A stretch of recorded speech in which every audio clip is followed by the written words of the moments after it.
time for the bad guys. So we've built our Space Invaders game. In case you're just now joining us, here's what you've missed out on. So we have all the code that we've built together to build this Zig Invaders game that allows the player to move and shoot. It's 187 lines of Zig code. We've talked through every single bit of it and learned a lot about Zig on the way. So if you're just stumbled upon this video somehow, you definitely want to check out the playlist, which is linked in the description, or you can find the entire playlist with supplemental text material and an optional quiz at the end for free on courses.bradseipert.com. That's also linked in the description. Okay, let's build our invaders and let's get to it. So we're going to add a new struct at the top. We are structing it up as we have been for quite a while now. So above our main method, I'm going to create a const invader, and it's going to be a struct.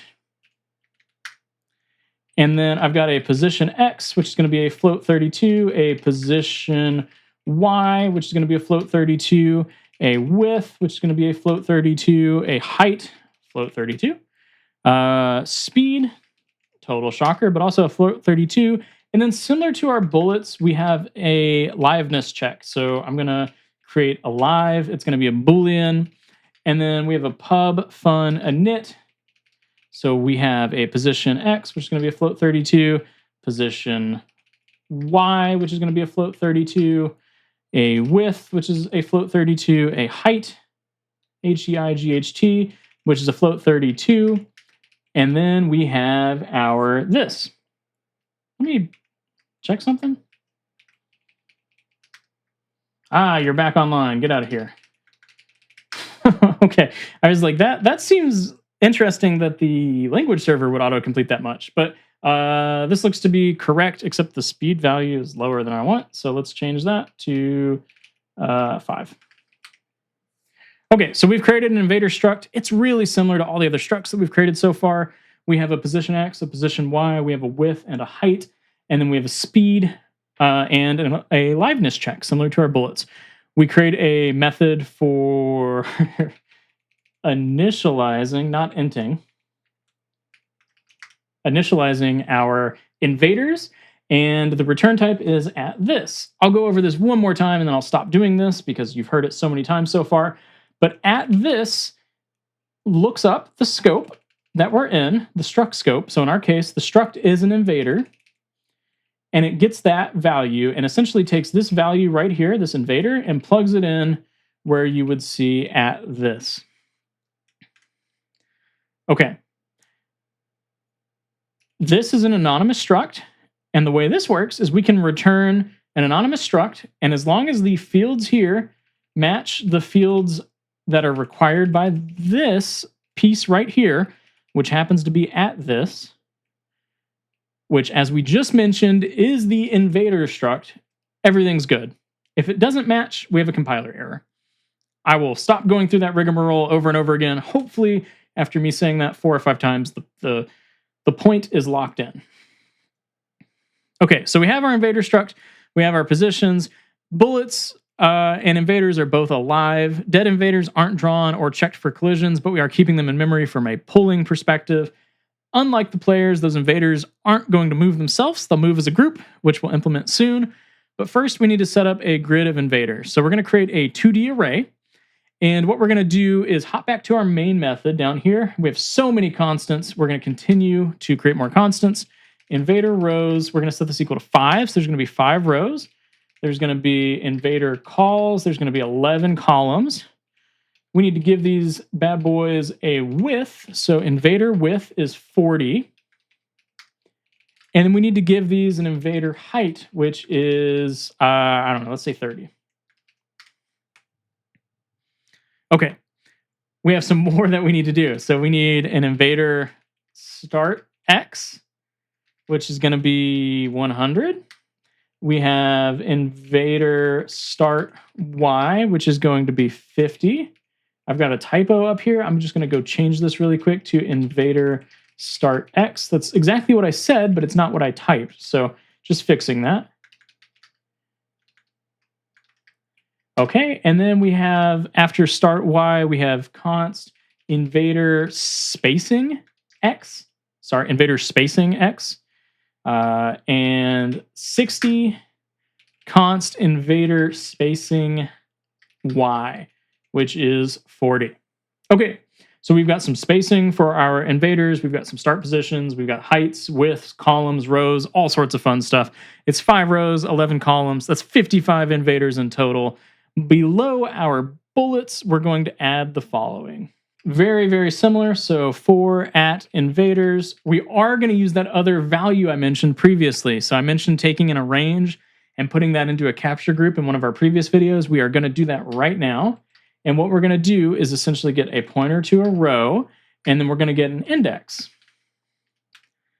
And then what I want to do here is do for row, and I'm going to get another range, and we're going to get another index. So we have invader, and then we have, I'm just going to call this J. So this is essentially how we're building that 2D array and initializing everything properly.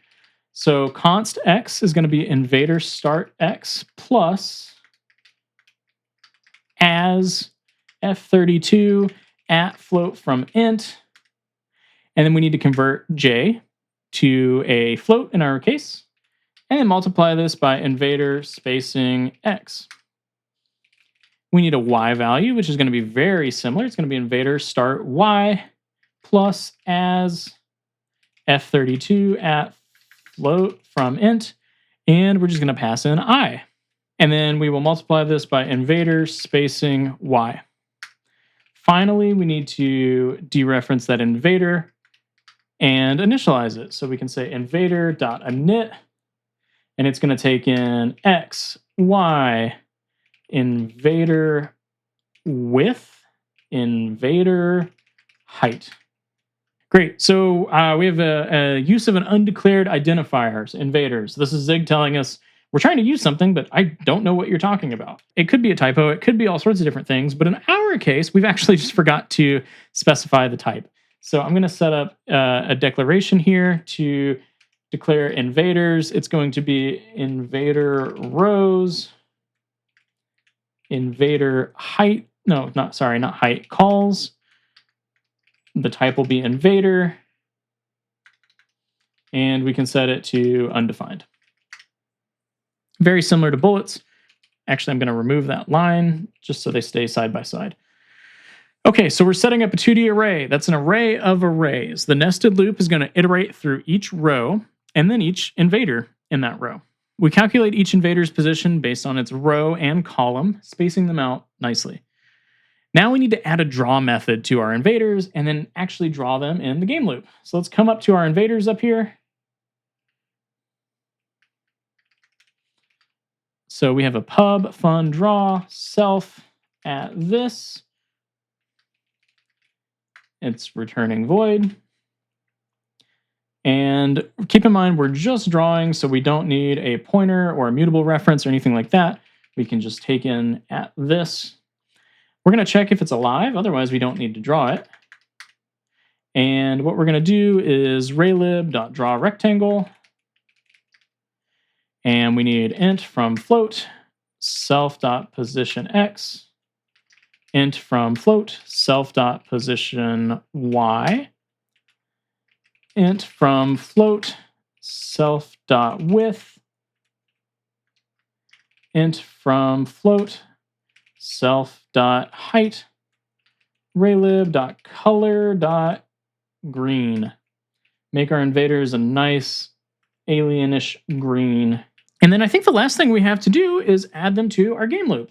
So if we hop back down to our main method down here, keep in mind that we have quite a few things. We have our updates and then we have our draws. All we're worried about right now is drawing. So let's go ahead and draw our aliens, or our invaders, I should say. Invaders, we want the row. And then similarly to how we initialize things, we want to iterate through the invaders, and then we want to iterate through the row. So invaders is going to give us a list of rows, and then the row is going to give us a list of invaders. So I should be able to do something like this, and then do invader.draw. And I'm going to give this a zig build run. And now we have our invaders, and we can shoot bullets at them, but nothing happens. And now we get to get into the fun pieces where we get to add collision and we get to move the invaders. And we're still missing our shields, so we don't have a full Space Invaders game without our shields, but we will figure it out. Okay, so let's go ahead and make these invaders move. So there's quite a bit going on here. Hang in with me and we will knock this out, and then we'll be almost halfway done with our game, if not more. So what I'm going to do is I'm going to hop back up to the update method, and we want to make our invaders move as a group. So we're going to implement like that classic back and forth motion where the invaders move, well, back and forth. I said let's move up to the update method. We don't actually have an update method for our invader yet, so let's add one. So we're going to come up here, pub fun update, and keep in mind that we're updating a single invader, and we are updating, so we need a pointer to add this. We also need to provide some values that we want to update. So I'm going to say dx for x and dy for y, and these are going to be float 32s. And all I want to do is say self.position x plus equals dx, self.position y plus equals dy. So this is just going to be moving them by given deltas. The invaders themselves don't need to know how to move, and the game loop will tell them. To make that happen, we need to go back to our main method and add some more constants. So we have a constant, which is invader speed, which is going to be 1.0. We have a const, which is invader move delay, which is going to be 30. This is important. We haven't really talked about this yet. The bullets just move. The players just move. It would be a different game if the invaders didn't move in like a staggered like chunk, essentially a delay. I'm realizing now that some of my audience may never have played games like Space Invaders, so they might not actually have a full idea as to what that looks like. You could Google Space Invaders, or actually you could check the first video in this playlist or course, and there's an example of me running the fully finished program, so you could see kind of what the movement's going to be like. But it's a staggered delay type approach. Also, I'm feeling very old, but that's okay. So we have our move delay. We need to add some variables, which is essentially going to be the direction. So we have the invader direction, and this will also be a float 32. So we can specify the type of this, like so, float 32, which is interesting. Now that I'm thinking about it, we haven't really gotten into that yet. In fact, you can see that the LSP recognizes all of the things above as comp time floats, but if we want to specify a specific type, we can, using the colon and then the type name after the variable declaration. We also need a move timer. So the move timer is going to be a I32, an I32, I should say. And I think that should cover it with our variables. So for our direction, 1 is right, -1 is left. The timer delays the movement so they don't instantly zip across the screen, which would be annoying and honestly pretty unfair to the player. It's 1 versus 55, I think is what we said. So in our game loop, after updating bullets, we want to add some code. Whoops. So our game loop, updating bullets. So what we're going to do is set our move timer. And we're going to increment it by 1. And if our move timer is greater than or equal to the invader move delay, then we have to reset our move timer to 0. And then we need to actually move our invaders. So for at invaders, again, we get a pointer to a row. We're operating on a 2D array. So what we need to do is iterate through the row. And that's going to give me an invader. And then I want to say invader.update. And then all I need is invader speed times invader direction. And then for the Y, I'm just going to set this to 0, so they'll move across the screen, but we'll actually have to worry about moving them down and changing the direction in just a moment. Okay, so let's give this a run and see what we've got. Zig build run. Great news, that is the indication of an error. Okay, important. So this will actually need to be a variable at some point, but for now we can't set it to a variable because Zig is telling us, hey, you have this as a variable, but it's never been changed. it should be a constant instead. We can do more if it's a constant, and it's probably undefined or unexpected behavior. Sorry, undefined behavior is a very different thing. But it's probably unexpected behavior that you're experiencing because you have this set to a variable and you're not mutating it somewhere. So you're indicating that you'd like to mutate it, but you're not. Anyways, if we give this a zig build run, you can see that our aliens are slowly moving across the screen. And I'm going to let this run for just a second so you can see them move off the screen as well, which is something we'll have to solve in just a moment.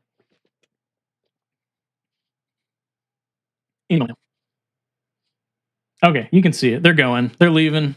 They have decided to invade another planet, and that's not very fun gameplay, so we need to fix that.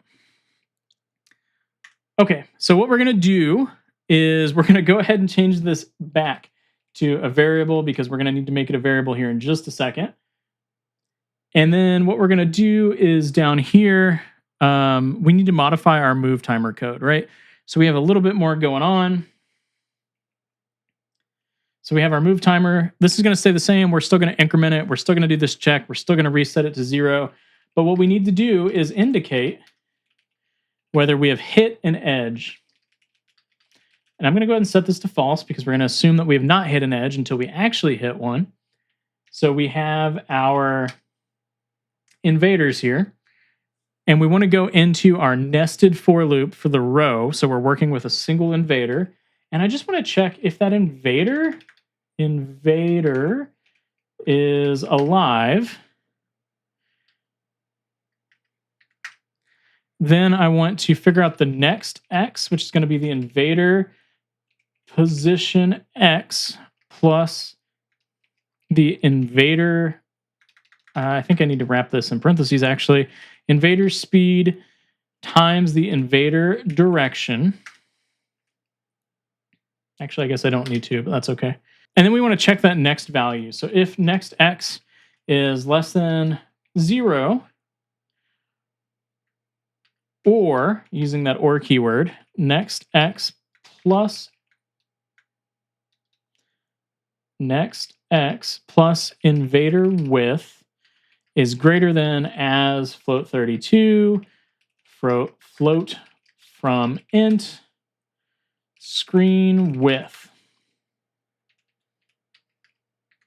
So essentially checking if we're going to move to the left of the screen or if we're going to move to the right of the screen. Then we need to say, hey, we have hit an edge and break. I'm going to go ahead and remove this piece for now. We're handling this edge checking. We're going to move all of our actual movement down below. So we're breaking out of that first loop. And now what we want to do is check if we should break out of the second loop. So if we've hit an edge, break. Get out of these loops. And actually, one nice thing about Zig 2 is we can simplify this. So this can just become this, which is kind of nice. Okay, so we handle that, the breaking. And then if we have hit an edge, then we can set the invader direction to multiply equals, so multiplying by negative 1.0. Essentially, this is going to let us flip the direction. So it's either going to be positive or negative, and it's going to let us flip it. Else, if we have not hit an edge, then we actually need to go through and do these updates, right? So let's do all of this again. For at invaders, and that's going to give me a pointer to a row. For row, and that's going to give me a pointer to an invader. Then I want to do invader.update, invader speed times invader direction, and then 0. So now we have some box constraints against our invaders. And honestly, there's something I've kind of overlooked that is it's basic Zig, but it's pretty fundamental to Zig too. Why are these variables different? Not like different values or different names, but the casing's different. What's going on there? So mutable variables it's pretty common convention to use underscore for variable names, where consts are more camel case. So just something to be aware of.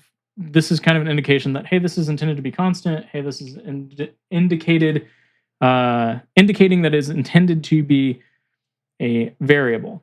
Okay, let's give this a run.